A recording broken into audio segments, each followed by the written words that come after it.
Your school is hosting a career fair, and is it worth going to? And if so, how do you prepare for it? Well, today I have Jason. He's a senior career development specialist from the University of Texas, Dallas, and he's going to offer some secrets on how to prepare for a career fair here on Early Career Unlocked.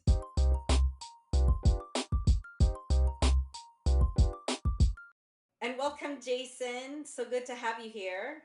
Hi, Aaliyah. Just for viewers to know, Jason and I worked together a long time ago, and we've stayed in Awesome. contact because we have a lot of similarities. We're really good at our craft when it comes to campus recruiting, but we kind of split in different directions. Jason, before you give us advice about preparing for career fairs, tell us a little bit about you.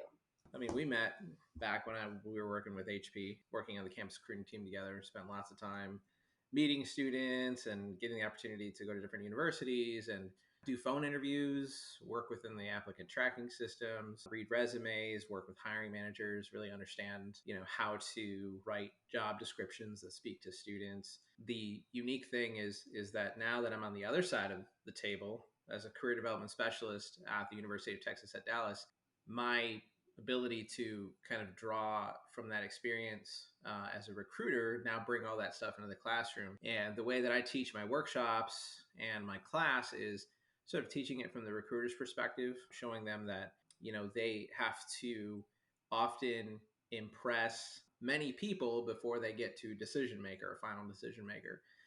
That's why I feel my experience is pretty unique, and I love working with the students every single day. So really good opportunities. How are you knowledgeable in this topic? So I get to see these students through their entire adventure at UTD, right? When they first start off as freshmen, all the way to high fiving them when they walk off the graduation stage. And it's a really unique opportunity to kind of see a whole story play out. And I get to see the little milestones along the way. One of the things is seeing students at their first career fair. I especially like to watch my students because I'm always like, I'm always watching them go up to the recruiters, and I'm just like, okay, don't make me look bad.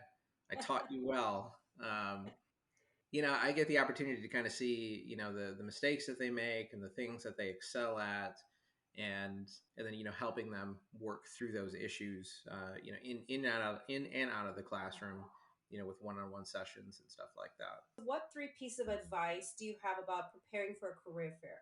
So, advice piece number one would be to get started early. I always make the comparison to just kind of showing up to the Olympics, right? You don't just show up to the Olympics and win a gold medal. Many of those athletes will train, sometimes even their entire lives, to get to that point. You really do have to do a lot of preparation. And at UT Dallas and many other schools out there, they use a tool called Handshake, which I know you're familiar with. Handshake Correct. has made it super easy to do research before a career fair because the companies that are signed up will have their information within the Handshake tool. But really, you have to get into the career research. You have to. You never want to go to a company. And I know this that there were plenty of times where you and I had students come up to our HP booth, and the first thing they say is, "Oh, what do you guys do?" And really, there's no excuse with that. With all the technology that we have, even if you have to, take a second, step out in the hallway, and look up the company, do that. That way you can at least sound like you care when you walk up to the booth. So you got to get started early. You got to start practicing, of course, like your elevator pitch, how to really sell yourself and explain your experience, figure out what the company does, why you'd be interested in the company, things like that. Never try to show up just without any preparation and try to wing it, because for many of these situations, you only have one shot. That's right. If you walk up to a company and you blow it, it's really hard to earn that trust back on the spot. You kind of just have Right. to walk away and try again with another company. For the second one, it's a big piece of advice I give, especially incoming students, is to stop listening to like every single thing your friends say. And I know I sound like a parent when I say this, but it's so true. I hear so much bad advice getting passed around. And even when you and I were doing hiring, if you remember, we would make an offer and then the student might say something like, well, my friend got this much more, in the offer.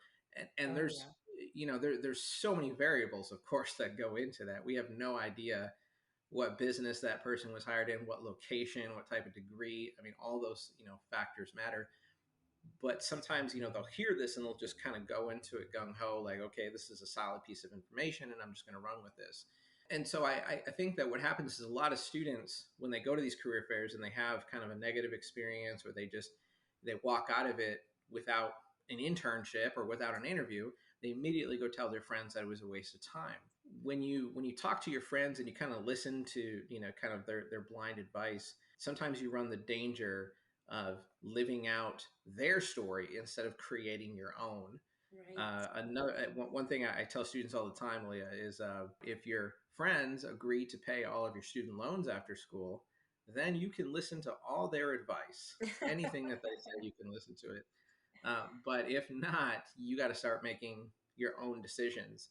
Number three is that companies want more than just the grades. The idea is that you have to build up lots of different things about your profile versus just your grades. We see this even more and more in job descriptions, where the second bullet point in the job description is demonstrates passion through student organizations, or classwork Right. or group projects, something like that. Get the good grades, right? The 4.0, focus on keeping those things up. On the other side of things, develop the rest of what being a student is all about, right? It's okay to be a student. It's okay to talk about, let's get involved in student organizations. It's quality over quantity. So don't join like 20 student organizations because someone like Aaliyah is going to know that, you are really active in one of them. And then for the other 19, you showed up on day one, you ate the pizza, and then you took off. So Yep. get some volunteer work under you. Get some, some extracurricular type projects. Um, if you're interested in sports, right? We've worked with managers that really like students that play sports. So Absolutely. they really like kind of that whole, and if you look at the NACE research year over year, they talk about how many of these industries are putting less and less importance on the GPA. And Correct. they're really looking at the holistic view. So, great advice. And to capture what Jason was saying today, how to prepare for a career fair, three things you need to know. One, get started early. Two, avoid listening to everything your friends say. And three, companies want more than just grades. Thank you, Jason. That was great advice. Anything else to wrap us up for this video? Yes, I recommend you all go out and adopt a Chihuahua, because it will add to your career fair preparedness. Um, Now, the big final piece of advice would be that I really encourage you all to visit your local career centers, wherever university you're going to. It is such a great resource, and they typically have a lot of great tools to help you do these kinds of things. And typically, all it does is just take walking in and just asking some questions and letting them know that you're really interested in being prepared to talk to recruiters and take advantage of those resources. It's part of your tuition. You might as well use it, and get started early, right? Don't wait until your senior year to do these kind of things. Well, thank you, Jason, so much for being a guest today on Early Career Unlocked. Thank you. We And Diego. Yes, Diego the Thank Science. you, and Diego. That's right. He's been very good this session. So um, thank you, Diego, for not biting my feet during this entire session. So, to our viewers, for more career advice from industry experts, every week we'll be here on Early Career Unlocked.